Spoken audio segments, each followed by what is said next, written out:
Hi guys! So, for today's video, nagluluto ako ng ulam namin for lunch.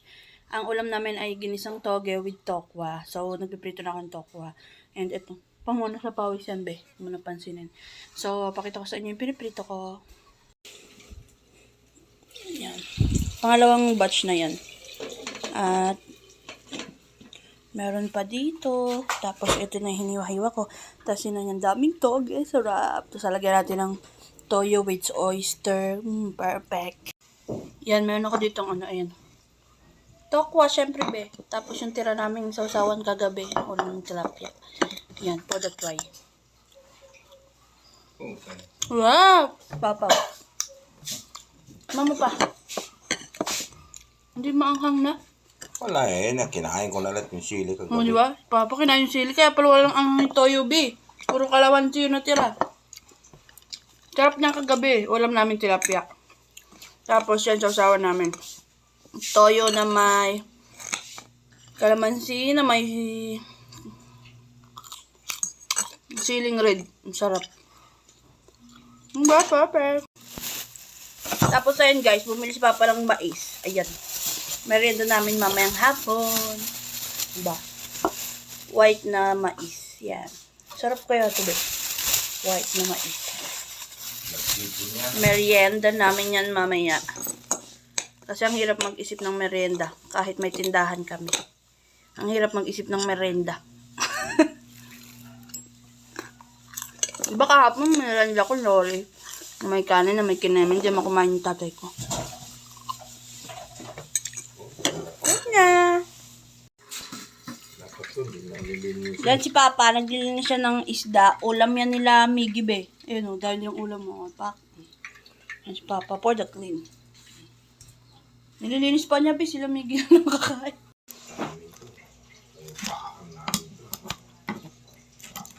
Ayan, be. For the hiwa na ako ng sahog sa toge natin.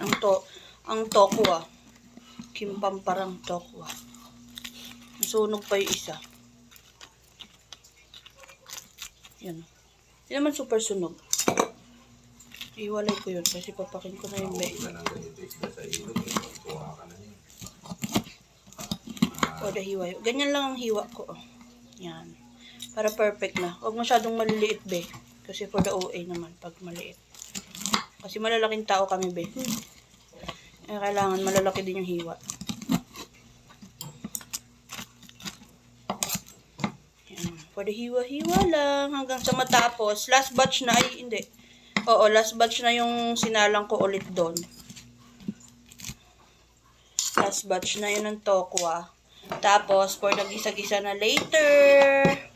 After, for the saing na. Tapos, pahinga. Tapos, for the mukbang na. Si Negro, borlog pa. Puyat, pagod.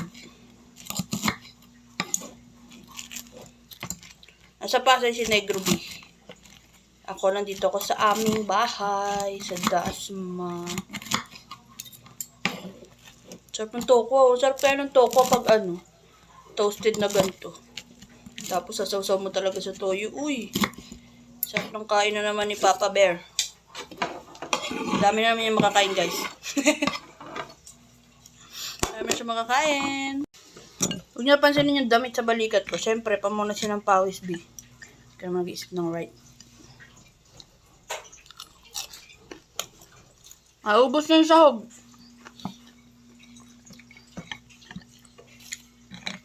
Kinain ko lang yung medyo na toasted. Para hindi siya naiiba doon. Kawawa naman. O, diba na itong ASMR tayo, be? Diba ang lutong niya? Toasted eh. Mantik na masunog, be.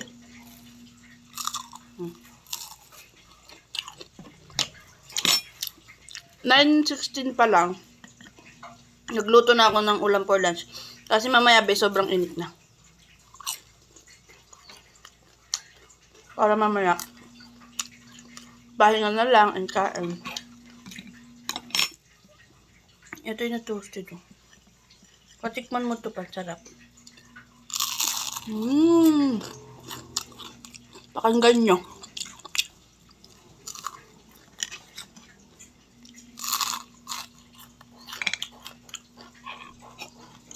Parang mas marami na nakain ko kasi sinahiwa ko. Cheers.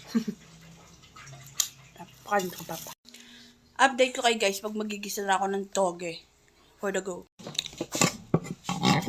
Ayan be, for the hiwa na ng sibuyas. Magigisa na ang person. Si Papa nasarapan sa tokwa. Sa pritong tokwa. Yun naman daw ulit ng ulam namin bukas. Hindi kami nakauwi ng Bicol. Dito lang kami, Papa. Iwan kami ni Papa. Kasi walang kasama sila Miggy. Walang bantay yung tindahan. Ayaw naman nila isara kasi sayang daw ang benta. Tapos sila Miggy din kasi walang kasama, be. Kawawa naman ang mga aso na iyan pag iniwan. Natakot mo. Ha? Natakot sa mga multo. Takot sa mga multo. Si Miggy nga, takot sa sarili niyang kuto eh. Diyos ko. Alam niyo ba si Miggy, guys? Takot siya sa sarili niyang kuto. Alam mo yung kuto ng aso, di ba? Takot siya dun, be. Nandidiri siya. Nasusuka siya yung ganun. Minsan bibidyoan ko siya pag inaamoy-amoy niya yung kuto niya. Tapos para malaman niyo kung ano itsura niya. Nasusuka siya, binaduduwal siya. Diba ang arte ng aso na yan? Magigisa na ako.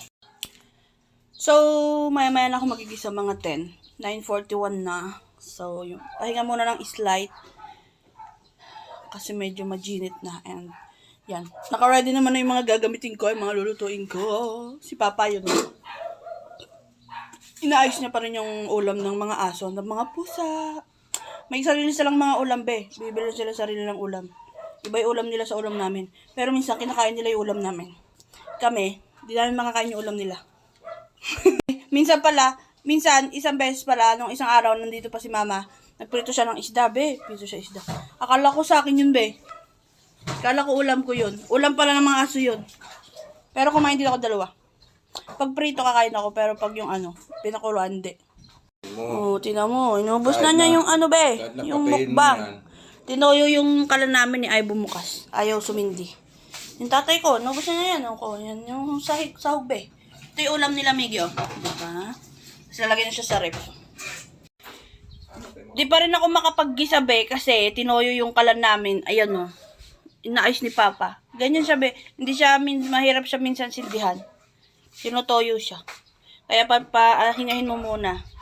9:46 parang naman. Sakto yan. Baka 10 nakamove on na siya. Sisindi na ulit siya. I mean, sumisindi siya, pero yung ganunan niya, tumitigas. Tapos yun, nahirap buksan. Ay, si Oreo, be, oh. Bantayan namin dito sa tindahan, be. Yan ang pampaswerte. Buntis pa yan, be. Buntis na naman siya. Parang kada uwi ko dito, lagi siyang buntis, be. Laki-laki ng dyan niya. Mga anak na yan. Pusa namin ito ni Negro, tapos dinala namin dito kay Papa. Kaya pag nanganganak siya, stress yung tatay ko kasi daming anak. Tapos for the pupo, ganyan. Susul, papalahian ko yung kay Jumper. Para maganda na may mga anak mo, ba yun, Sleeping. Ganda yan, oh. Pretty yan. Ayan, be, nakapaggisa na ako. Sabi sa inyo, 10, mawawala na ng toyo yung kalan namin. Ayan, oh. Tada! Ayan. Nakasalang na siya, be. Ginisa ko na yung sibuyas bawang, tapos nilagay ko na yung toge. Ayan. For the palambot muna ng toge, and tsaka na natin ilalagay yung oyster, yung toyo, tapos yung tokwa. So, yun. And, naka-ready na rin yung isasain ko. Ito. Ayan. Para pag malapit na maluto yung ulam, uhugasan ko na siya, tapos isalang ko na siya. Hindi ko na papatayin yung kalang kasi baka tuyuin na naman, be. Hindi kami makapagsaing. So, ayun. For the cook na. Tingnan nyo naman yung pawis ko, be. Pawis na ang person. Tapos bukas naman, Sunday, baka maglaba ako or Monday na ganun. Kasi konti pa lang naman. Ayan. Si Negro tulog pa eh. Bukas pa magigising. Mamaya pa siya magigising. Pag nainita na siya dun sa Pasay, sa 4th floor siya kasi natutulog. So yun, mag-chat naman yun. Hanggang wala pa siya, busy-busyhan muna ako dito. Ayan, be, lalagyan ko na ng oyster. Perfect na yan.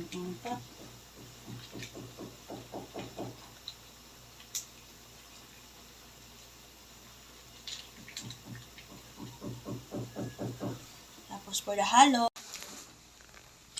lalagay ko na yung tokwa. Kumukulo-kulo na siya, be. Kaya ilalagay na natin itong tokwa. Natitikman na ni Papa yung sabaw, be. Taste niya yung sabaw. Ayan, may matutuyo pa yan. Sakto lang yan para may sabaw tayo. Oh, yan oh. Tama na. Ayos na yan. Oh, perfect na yan daw. Diba, ang daming toka, be, oh. Sakto lang pala yung toka. Pinapak pa namin yung iba. Oh, yan na, be. Yung ulam namin, be. Ang dami sabaw. Ang dami, oh, diba? Sarap yan, be. Mas bet ko yung ganyan kasi may sabaw. Kaysa pagtuyo, wala naman ano yan. O, diba? Nagmukbang na yung tatay ko. Oo, mamaya. Mukbang. Hanggang gabi na yan, be. Hanggang gabi. Baka mapapabukas. Wala na yan. Bang nabuti na bukas yan. Baka di na abutin kay Papa. Bus na. Mamayang gabi. O, diba? Tingnan mo yung tikim niya. O, tikim yan. Ang dami yan.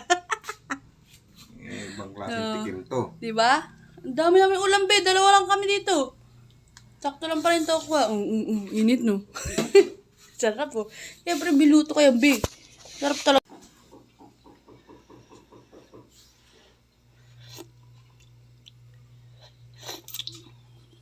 Sarap. Ano yan? Maalat. Perfect lang yung sabaw. Kasi ayaw ni Papa na maalat. Parang So, ayun guys. Dahil tapos na ako magluto, for the wash the dishes naman ang gagawin ng person. Ayan. Ngayon ako, be, pagkas ko magluto, nagugas na ako, be. Kasi, ang tsaka ng lababo, pag madaming hugasan, miss Papa ko. Lagi na kubod. Kala mo macho eh. Macho yan, be, dati. Ang binata siya. Kaya magugas muna ako, guys. At ang pagsalang na ng, kanin dito. Yan, o. sunurin. Ayan na. Sinalang na namin yung kanin dyan para hindi na tuyuin.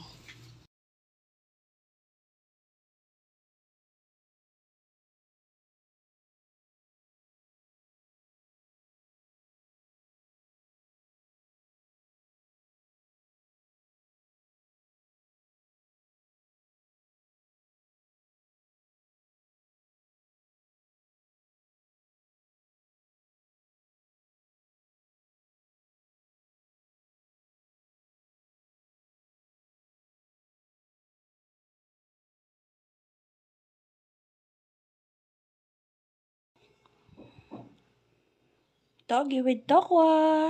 Finish. So, yan, be. Kumakain na kami. Ayun si Papa, oh.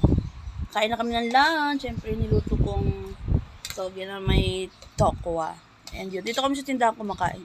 Kasi pag may bumili, for the benta. Siyempre, dito na naman si Miggy. Si Kobe. Siyempre, si Oreo, ayun, oh. Kunwari mabait. Pero si Kobe, Miggy, uy, galing ah. Diba? Kain mo na kami. Nagluto ako ng mais, be. Ayan, binili kanina ni Papa. Ay, may haluto na yan. Merienda namin.